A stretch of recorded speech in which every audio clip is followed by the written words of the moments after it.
যাব না আমি কোন মন্দিরে, যাব না আমি কারুর দ্বারে, যাব না আমি কোন মন্দিরে, যাব না আমি কারুর দ্বারে। শ্রী গুরু আমার সামর্থ্য, শ্রী গুরু পালন কর্তা, শ্রী গুরু আমার সামর্থ্য, শ্রী গুরু পালন কর্তা। যাব না আমি কোন মন্দিরে, যাব না আমি কারুর দ্বারে।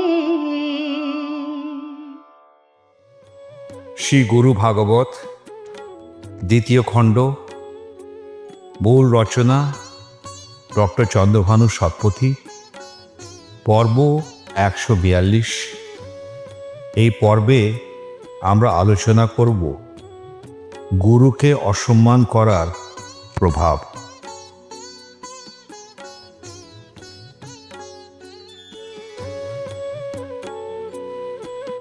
বিশ্বের সদ্গুরুর প্রতি এবং যারা প্রকৃত অর্থে জ্ঞান প্রদানে সহায়ক ভূমিকা পালন করেছেন, তাহাদের সবাইকে আমাদের প্রণাম জানাই।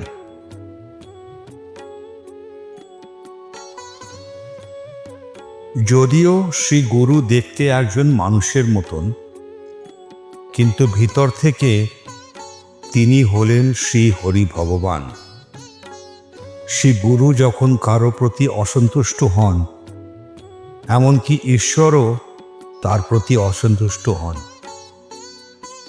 যখন কেউ শ্রী গুরুকে কষ্ট দেয়, তখন শ্রী গুরু তাকে ক্ষমা করেন।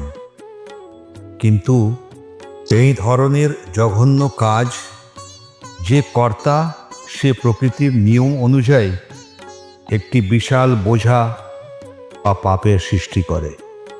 শ্রী গুরু সর্বদা করুণাময়, ক্ষমাশীল। তার হৃদয় অত্যন্ত সরল। যখন একজন শিষ্য শ্রী শ্রী গুরুর বিশ্বাস ভঙ্গ করে, তখন সে নিজের জন্য বড় পাপ অর্জন করে।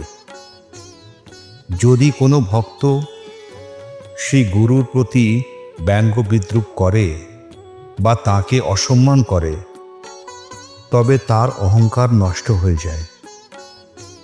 কেউ শ্রী গুরুর সম্পদ চুরি করলে তার পরিবার ও কুলের ধ্বংস হয়ে যায়। এমনকি যদিও করুণাময় হয়ে শ্রী গুরু একজন পাপীকে অভিশাপ না দেন, তবুও প্রকৃতির শক্তি তার বিরুদ্ধে বিরূপ প্রতিক্রিয়া দেখায়। প্রকৃতির সমস্ত অদৃশ্য সূক্ষ্ম শক্তি প্রতি মুহূর্তে শ্রী গুরুকে রক্ষা করে। শ্রী গুরুর চরণে আমাদের সবাইকার সাষ্টাঙ্গ প্রণাম।